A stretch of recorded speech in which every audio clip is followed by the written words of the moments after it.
रसायन विज्ञान में विद्युत रसायन चैप्टर के न्यूमेरिकल्स को हम लोग पढ़ रहे थे। आज हम पढ़ेंगे जो न्यूमेरिकल हम लोगों ने लगा रखे थे उसके आगे आने वाले न्यूमेरिकल। तो मैंने कुछ न्यूमेरिकल यहाँ लिख रखे हैं, उनको सॉल्व करते हैं। पहला लिख रखा है अभ्यास 3.6 पर आपको ये मिलेगा। लिखा है घड़ियों एवं अन्य युक्तियों में अत्यधिक उपयोग में आने वाली बटन सेल। आपने बटन सेल पढ़ाई था, घड़ियों या अन्य युक्तियों में उसका प्रयोग करते थे। और कहता है उस सेल में निम्नलिखित अभिक्रिया होती है, और आपको एक रासायनिक अभिक्रिया दे दी है ZnS plus Ag2OS plus H2OL arrow Zn double positive AQ plus 2AgS plus 2OH minus AQ। ये रिएक्शन दे दी गई है।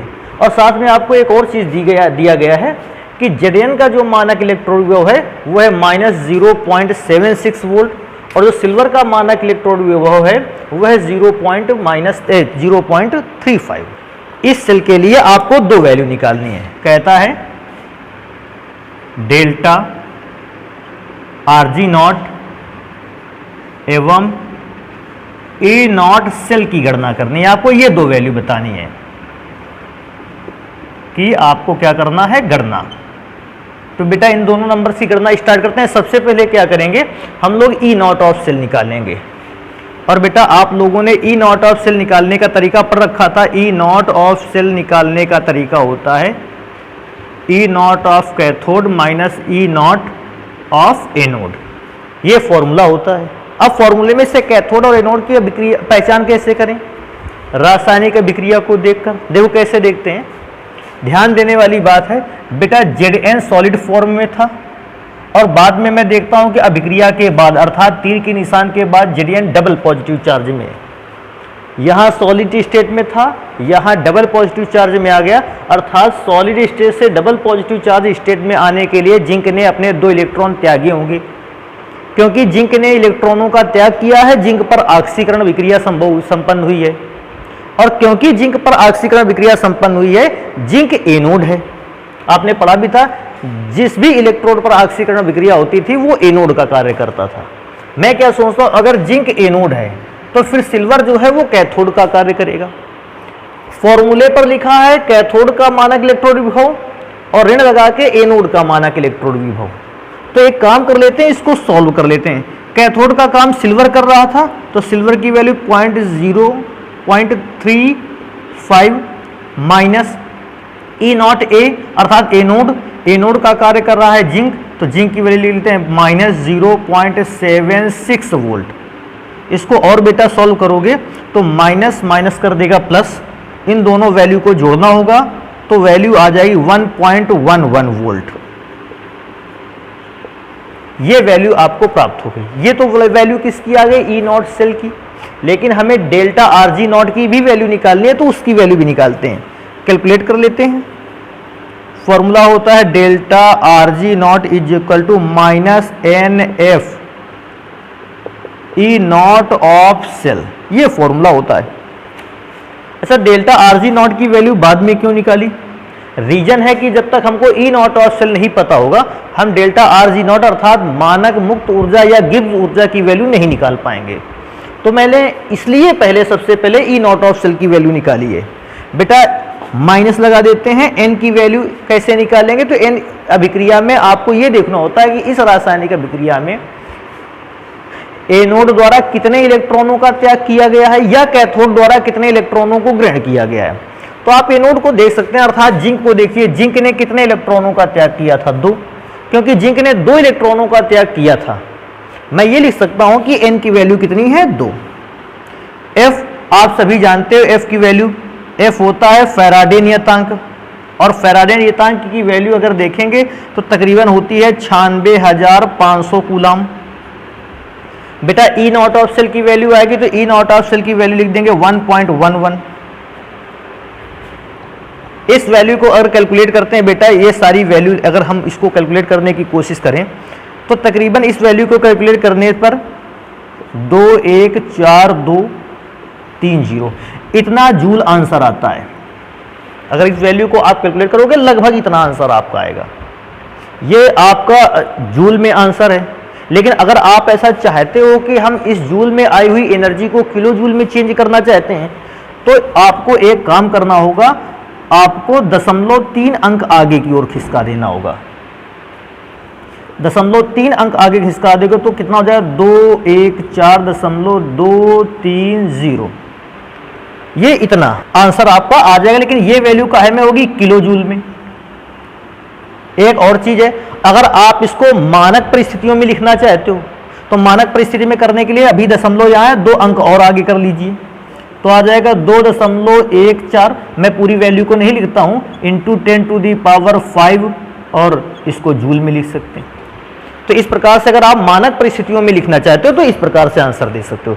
जूल में आंसर हो गया, किलो जूल में हो गया और मानक परिस्थिति पर हो गया। अभी एक काम करेंगे, ये वाला न्यूमेरिकल सॉल्व है, नेक्स्ट न्यूमेरिकल की ओर चलते हैं। लिखा है अभ्यास 3.8 पर 298 केल्विन पर 0.2 मोल प्रति लीटर केसीएल विलयन की चालकता की वैल्यू अर्थात कप्पा की वैल्यू बेटा दी है 0.0248 साइमन्स इंटू सेंटीमीटर इनवर्स। और बेटा सांद्रता दी गई है, सांद्रता में मोलरता की वैल्यू दी गई 0.20 m मोल पर लीटर, मोलरता की वैल्यू हो गई। अभी मैं क्या सोचता हूं कि हमें मोलर चालकता निकाल लेनी चाहिए, कैपिटल लैम्डा m, और मोलर चालकता का फॉर्मूला होता है kappa into 1000 upon m। m का मतलब होता है सांद्रता या मोलरता। बेटा सॉल्व करेंगे तो कप्पा की वैल्यू हम लोगों को दी है 0.0248, 1000 को आप लिख सकते हो 10⁻3। बेटा नीचे सांद्रता दी गई, सांद्रता कितनी है 0.20। देखो इसको थोड़ा सा सॉल्व करेंगे, कैसे सॉल्व करेंगे, यहाँ 0.4 अंक पीछे लाएंगे। अगर दशमलव को 4 अंक पीछे लेके आओगे तो 10⁻⁻4, और यहाँ बेटा दशमलव को 2 अंक पीछे लाएंगे तो यहाँ 10⁻2। इसको सॉल्व कर देते हैं बेटा, ऊपर बचेगा 248 और नीचे बचेगा 20। थोड़ा सा ध्यान देने वाली बात है, 10⁻3 पहले से लिखा है, फिर -4 लिखा हुआ है, और बेटा 10 याद -2 नीचे है, ऊपर जाएगा तो +2। बेटा इसको और सॉल्व करेंगे 248/20, और बेटा इसको ध्यान दोगे तो इसमें से क्या लिखा है, 3 और 2 मिलकर बनाएगा 5, और 5 में से 4 घट जाएगा तो बचेगा 10⁻1। 0 से मैंने 0 कैंसिल कर दिया। अब 2 का भाग देना है 248 में, तो बेटा आएगा आंसर 124। मात्रक है Simons centimetre square mole inverse.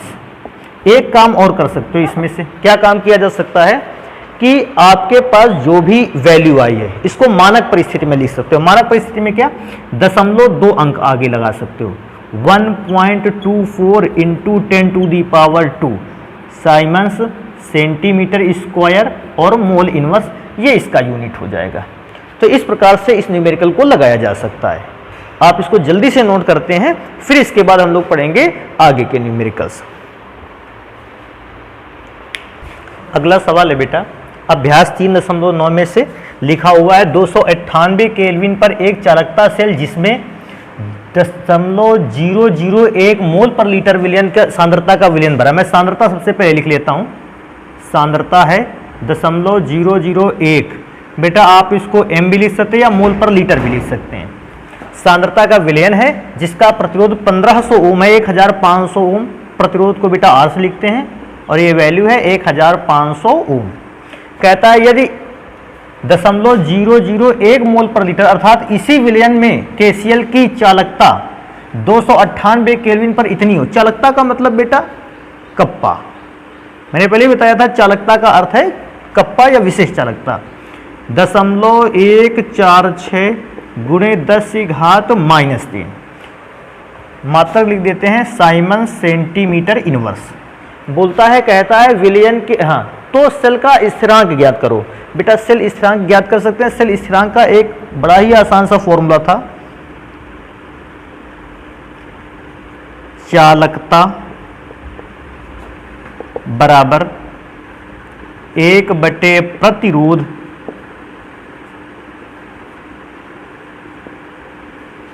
Into cell स्थिरांक। देखो एक फॉर्मूला अपने यहाँ था R बराबर रो L बाई ए। इस फॉर्मूले से रो को इधर ले आओ, R को उधर ले जाओ, तो क्या होगा 1/रो बराबर 1/R L बाई ए। 1/रो को कहते हैं चालकता, तो ये तो चालकता हो गई 1/R, और L बाई ए कहलाता है सेल स्थिरांक। तो उस फॉर्मूले का यूज मैंने यहां किया है। चालकता आपको निकालनी है, सॉरी चालकता आपको दी गई है 0.146 गुणे 10⁻³ 1/, प्रतिरोध की बात करेगा 1500 ओम।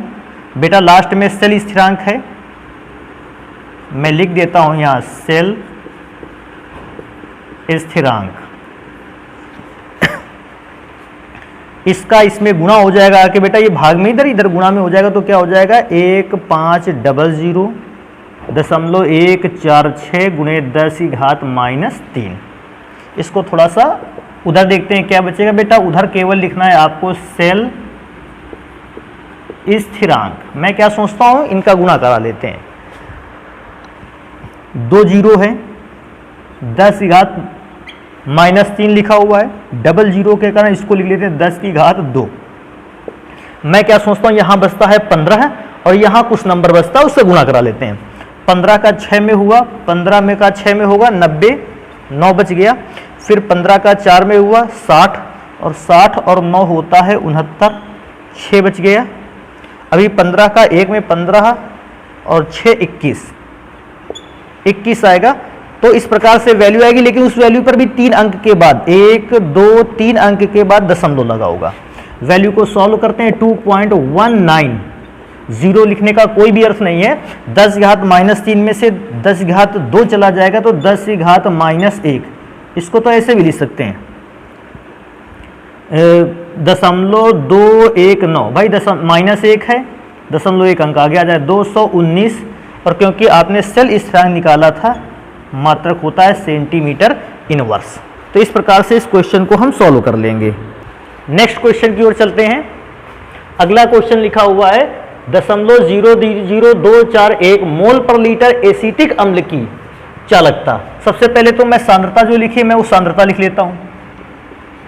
मोलरता लिखी 0.00241, सांद्रता रहती है मोल प्रति लीटर में। चालकता दी गई है, चालकता के लिए आप एक काम करोगे, लिख लोगे कप्पा, और चालकता है 7.896 गुणे 10⁻⁻5 साइमन्स इंटू सेंटीमीटर इनवर्स। और साथ में आपको क्या लिखा है, कैपिटल लैम्डा एम ज्ञात करना है। चलो कैपिटल लैम्डा एम ज्ञात करेंगे। तो मैं क्या सोचता हूँ, कैपिटल लैम्डा एम का फॉर्मूला लगा लेते हैं, कप्पा इंटू 1000 अपॉन एम। बेटा फॉर्मूला लगाओगे तो इसको सॉल्व करेंगे। कप्पा की वैल्यू कितनी आएगी, ये दी गई है 7.896 गुणे 10⁻⁻5, और बेटा साथ में 10 या तो 3 लिख लो या तो 1000 लिख लो, कोई फर्क नहीं पड़ता है। अपॉन एम, एम का अर्थ है सांद्रता, और सांद्रता बेटा दी गई है 0.00241। इसको थोड़ा सा सॉल्व करते हैं, अच्छा बनाते हैं इसको।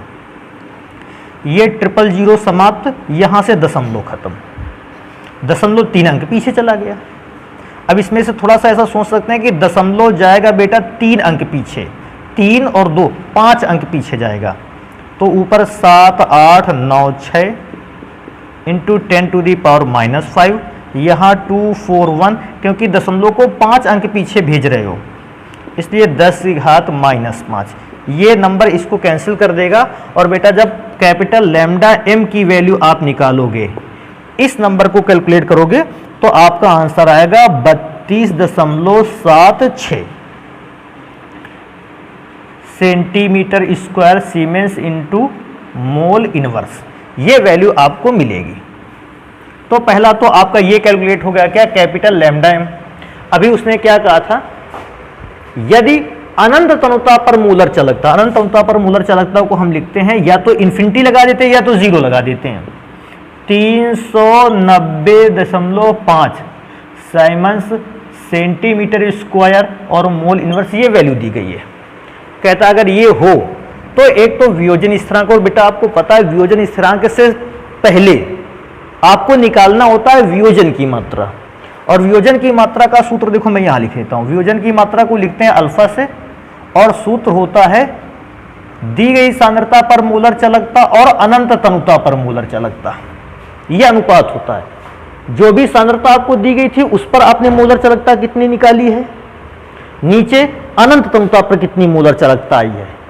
तो आप अगर ये वैल्यू रखोगे तो मोलर चालकता की वैल्यू दी गई सांद्रता पर है 32.76 अपॉन, और बेटा अनंत तनुता पर मोलर चालकता की गणना करोगे तो आएगा 390.5। मैं क्या सोचता हूं, आप इनको कैलकुलेट करोगे, और जब कैलकुलेट करोगे तो आंसर इसका आएगा 8.4 गुणे 10 की घात -2। ये हो जाएगा वियोजन वियोजन की मात्रा, और वियोजन की मात्रा का कोई मात्रक नहीं होता अभी। लेकिन हम लोगों को वियोजन की मात्रा तो चाहिए नहीं थी, हम लोगों को चाहिए थे वियोजन स्थिरांक की वैल्यू। तो वियोजन स्थिरांक की वैल्यू को लिखते हैं के अल्फा से, और फॉर्मूला होता है सांद्रता alpha square upon 1 minus alpha, ये फॉर्मूला होता है। ये ध्यान रखना हमेशा, अगर कोई भी विद्युत अपघट्य द्विअंगी है, द्विअंगी का मतलब समझते हैं, एक पॉजिटिव आयन और एक नेगेटिव आयन में टूटता है, तो फिर ऐसे सॉल्यूशंस के लिए वियोजन स्थिरांक का फॉर्मूला आपके सामने मैंने लिख दी है। m क्या है, सांद्रता। तो बेटा सांद्रता की जब बात आएगी तो सांद्रता तो हमको पहले से दी है 0.00241, अल्फा का स्क्वायर, तो अल्फा की वैल्यू है 8.4 इंटू 10⁻⁻² का स्क्वायर अपॉन 1 माइनस अल्फा, तो 1 माइनस अल्फा की वैल्यू 8.4 इंटू 10⁻²। अभी आपको क्या करना है कि के अल्फा या वियोजन स्थिरांक की वैल्यू को निकालने के लिए इन सभी नंबर्स को कैलकुलेट करना है, और जब इन सभी नंबर्स को आप कैलकुलेट करोगे तो आपके पास आंसर आएगा 1.85 गुणे 10 की घात -5। ये वियोजन स्थिरांक का क्या हो जाएगा, वैल्यू। तो इस प्रकार से वियोजन स्थिरांक निकालने के लिए मैं दोबारा से रिपीट कर दूं। सबसे पहले आपको दी गई सांद्रता पर मोलर चालकता पता करनी है, अनंत तनुता पर मोलर चालकता पता करनी है। इसके बाद आपको सबसे पहले पता करना है वियोजन की मात्रा अर्थात अल्फा की वैल्यू, और जैसे ही अल्फा की वैल्यू पता हो जाएगी आप तुरंत उसी वैल्यू का प्रयोग करते हुए के अल्फा अर्थात वियोजन स्थिरांक की वैल्यू को कैलकुलेट कर लोगे। हाँ, कैलकुलेशन मैं इसलिए नहीं करता ज्यादा, क्योंकि कैलकुलेशन का वर्क है ये आप घर में करें, मैं करूंगा, ज्यादा समय बर्बाद हो जाएगा इसी में, तो आप इसको करें, जल्दी से नोट कर लें, फिर नेक्स्ट क्वेश्चन को पढ़ते हैं। तीसरे चैप्टर का 12वां अभ्यास में से क्वेश्चन देखते हैं। लिखा है निम्न के अपचयन में कितने आवेश की आवश्यकता होगी। आपको बताना है कि जो भी पदार्थों का अपचयन होगा, कुछ पदार्थ दिए गए हैं, और उनके अपचयन में कितने आवेश की आवश्यकता होगी अर्थात कितना आवेश लगेगा, और आवेश को निकालना होगा। कैसे निकालेंगे उसको देखते हैं।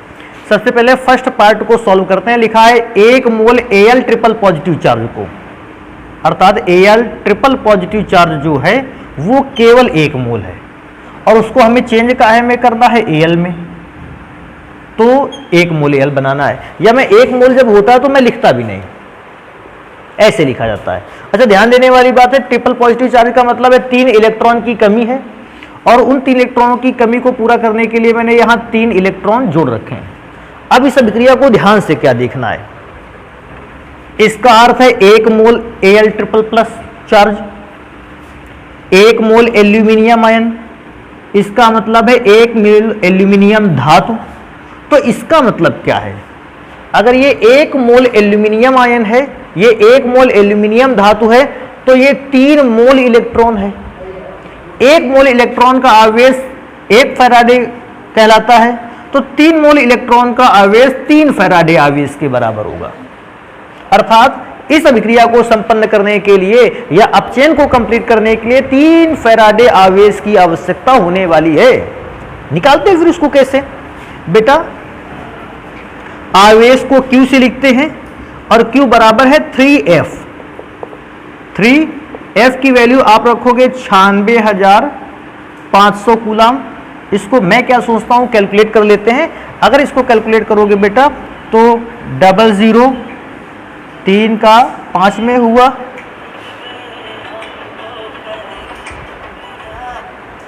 3 का 5 में हुआ 15, 1 बच गया, और 3 का 6 में हुआ 18 और 1 19, 3 का 9 में हुआ 27 और 1 28।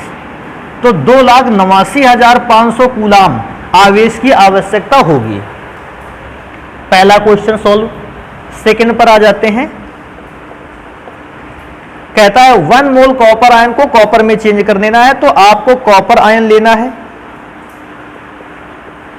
और उसको चेंज कर देना है कॉपर मेटल में। अभी आप क्या देखते हो, कॉपर ने कितने इलेक्ट्रॉनों को त्याग रखा है?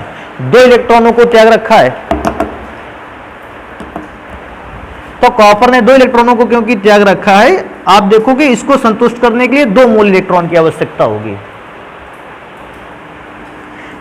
अब इसको सॉल्व करेंगे तो मैं क्या सोचता हूं, 1 मोल कॉपर आयन से 1 मोल कॉपर मेटल को बनाने के लिए 2 मोल इलेक्ट्रॉन के आवेश की आवश्यकता होती है, इसलिए आवेश बराबर 2F लिख लेंगे। 2F की वैल्यू 96,500।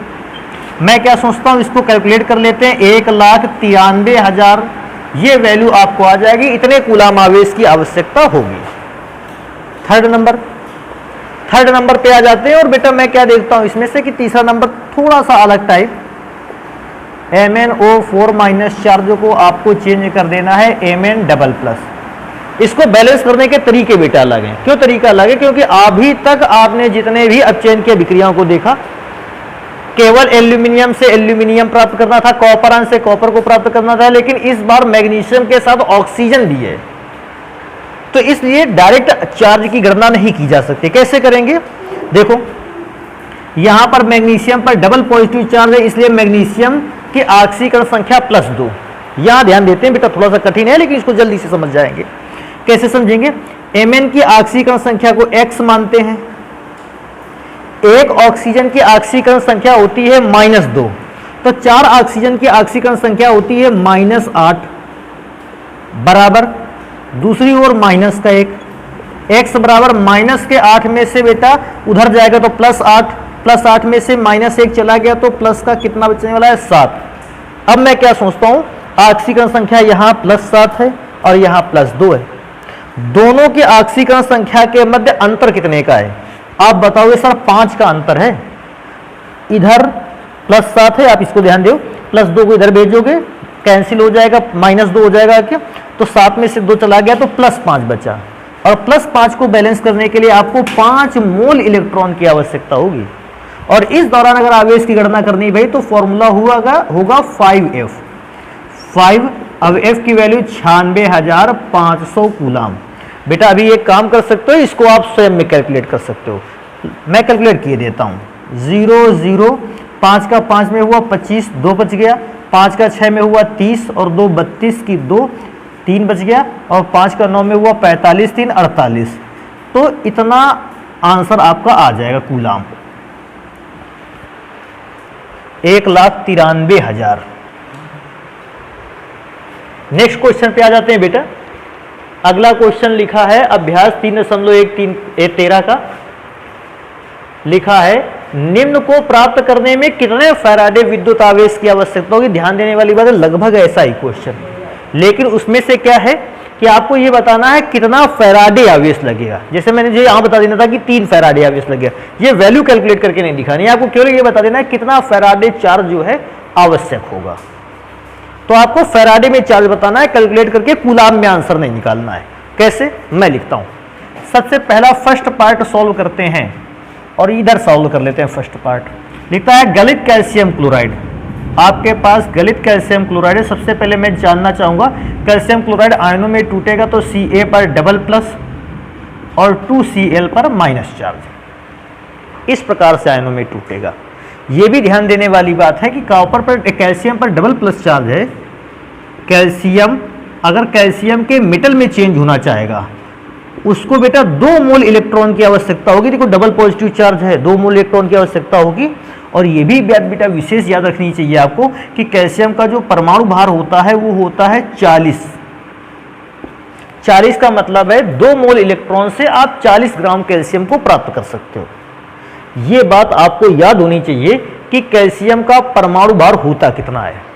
तो ये बात कहां से लिख कर आई? अपने मन से। कैल्शियम का परमाणु भार 40 है। इसको देखने से क्या लगता है 40 ग्राम कैल्शियम को प्राप्त करने के लिए 2 फैराडे आवेश की आवश्यकता होती है। मैं क्या लिखूंगा, 40 ग्राम कैल्शियम को अगर आपको प्राप्त करना है, प्राप्त करने के लिए जो बेटा आवश्यक आवेश है, अगर आपको ऐसा लगता है कि आपको 40 ग्राम कैल्शियम को प्राप्त करना है तो आवश्यक आवेश है 2 मोल इलेक्ट्रॉन का आवेश, अर्थात 2 फैराडे आवेश। लेकिन आपको कितना प्राप्त करना है, 20 ग्राम कैल्शियम।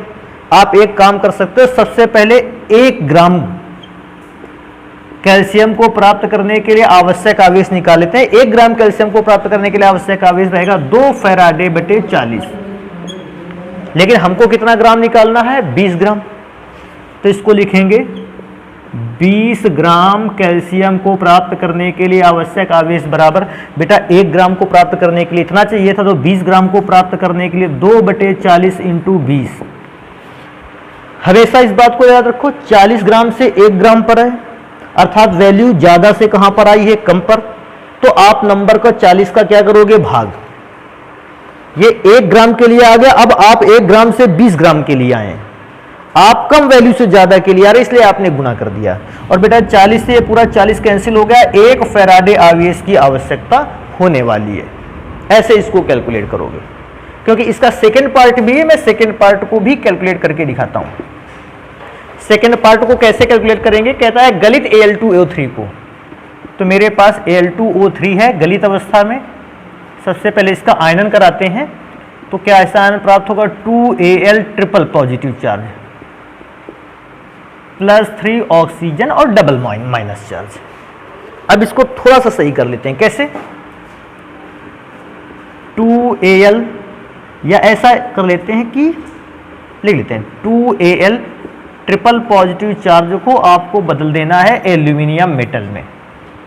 थोड़ा सा ध्यान रखने की जरूरत है, अगर एक एल्यूमिनियम पर ट्रिपल पॉजिटिव चार्ज होता है तो 2 मोल एल्यूमिनियम पर 6 पॉजिटिव चार्ज होगा, और जिसको समाप्त करने के लिए आपको 6 मोल इलेक्ट्रॉन की आवश्यकता होगी। एक एल्यूमिनियम पर 1 ट्रिपल पॉजिटिव चार्ज, अर्थात 1 मोल एल्यूमिनियम पर 3 इकाई धनावेश, तो 2 मोल एल्यूमिनियम पर 6 इकाई धनावेश, और उस 6 इकाई धनावेश की कमी को पूरा करने के लिए 6 मोल इलेक्ट्रॉन की आवश्यकता होगी। और इस दौरान एल्यूमिनियम का 1 मोल नहीं बल्कि कितने मोल प्राप्त होते हैं, 2। अभी मैं बताता हूं, एल्यूमिनियम के 1 मोल का भार होता है, परमाणु भार होता है 27 ग्राम। क्योंकि यहां एल्यूमिनियम 2 ग्राम मोल है, इसलिए मैं यहां लिख दूंगा कि 54 ग्राम आपको प्राप्त होता है। थोड़ा सा ध्यान देने वाली बात है, मैं क्या लिखूंगा, 54 ग्राम एल्यूमिनियम को प्राप्त करने के लिए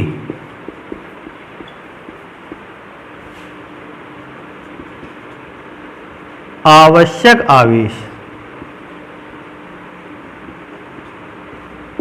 बेटा आवश्यक आवेश तो अगर मैं देखता हूं 54 ग्राम एल्यूमिनियम प्राप्त करने के लिए 6 मोल आवेश की आवश्यकता होती है, 6 मोल इलेक्ट्रॉन की आवश्यकता होती है। 1 मोल इलेक्ट्रॉन का आवेश 1 फैराडे, तो 6 मोल इलेक्ट्रॉन का आवेश 6 फैराडे के बराबर होगा। अभी ध्यान देने वाली बात है, 54 मोल के लिए, 54 ग्राम के लिए तो आपने निकाल लिया। अब हमें निकालना है कितने ग्राम के लिए, 40 ग्राम के लिए। तो कैसे निकालेंगे, सबसे पहले 1 ग्राम के लिए, फिर 40 ग्राम के लिए। तो क्या लिखेंगे, इसलिए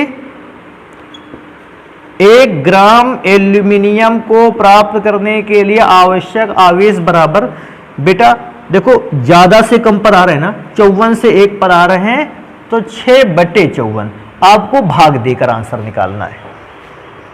इतने कूलाम, इतने फैराडे आवेश की आवश्यकता होगी।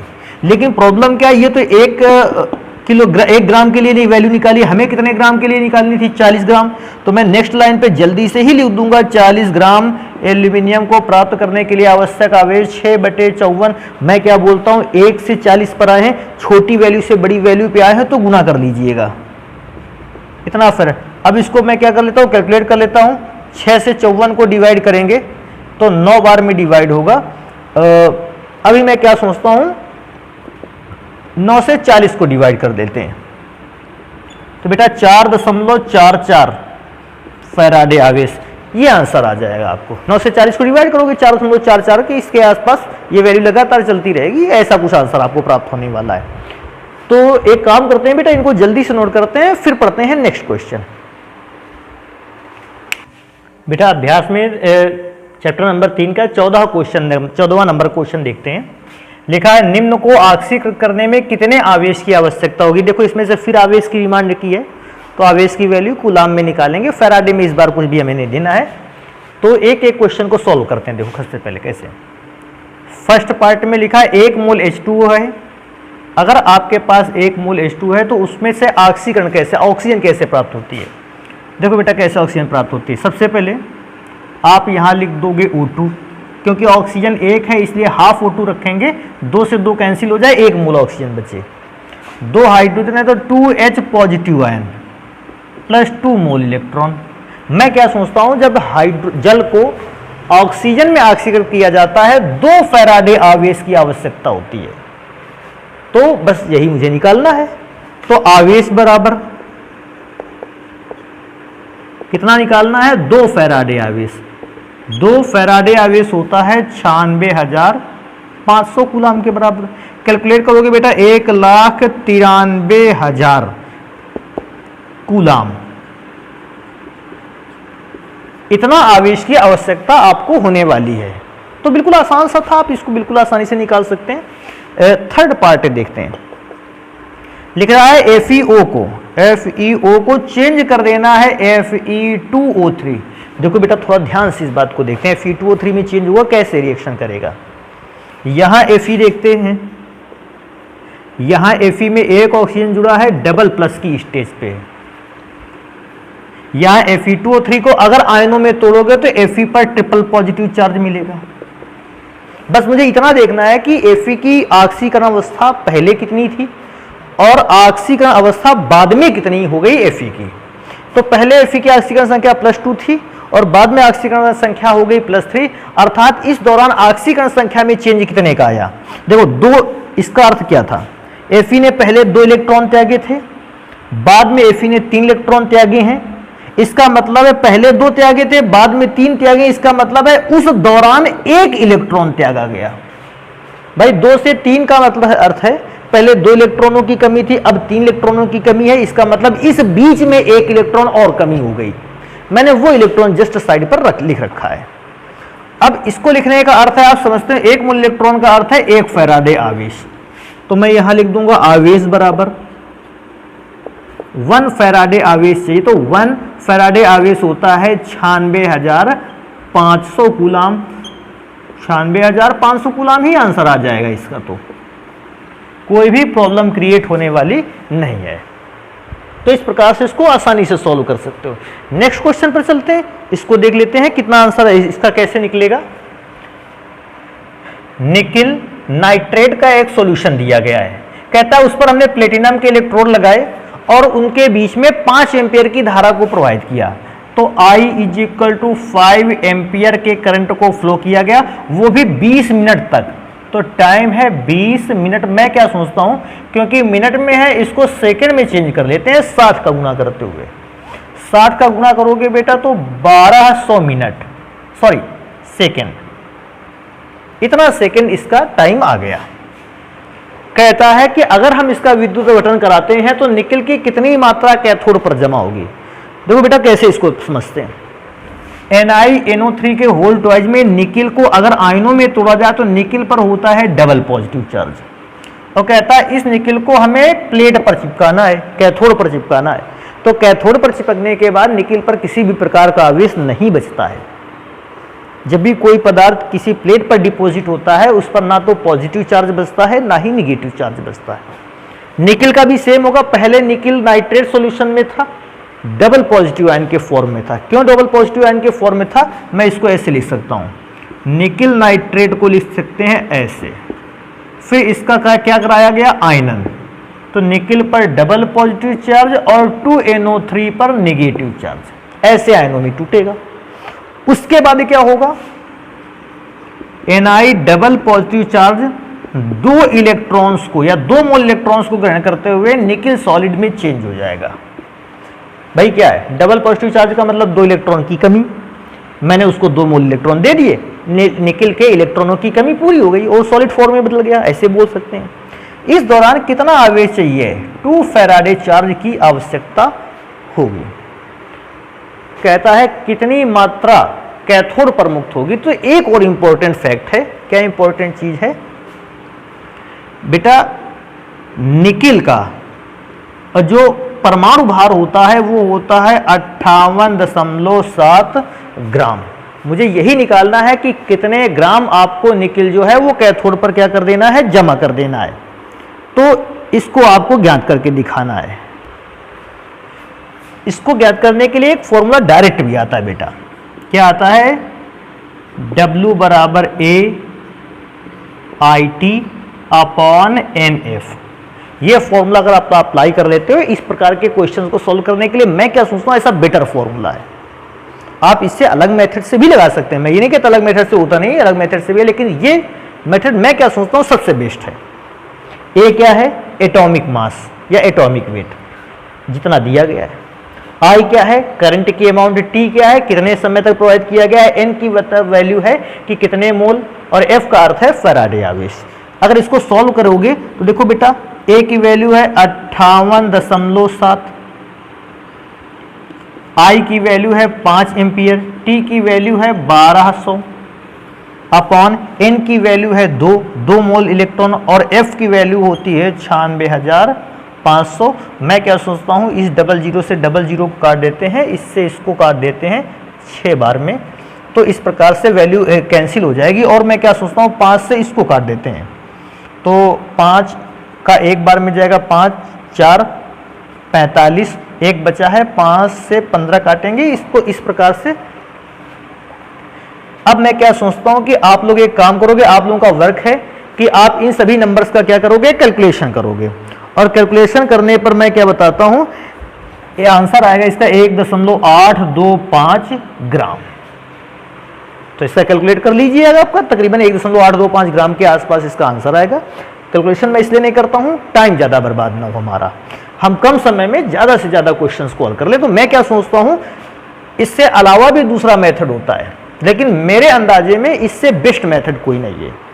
आपको कुछ वैल्यू रखनी पड़ती है और डायरेक्ट ही आंसर निकाल लेते हो। तो इसको ध्यान रखें, W क्या है? कैथोड पर जमा हुई पदार्थ की मात्रा या एनोड पर जमा हुई पदार्थ की मात्रा। A क्या है? जो भी पदार्थ कैथोड पर जमा हुआ है उसका परमाणु भार। I है विद्युत धारा की मात्रा। T है विद्युत धारा को प्रवाहित करने का समय।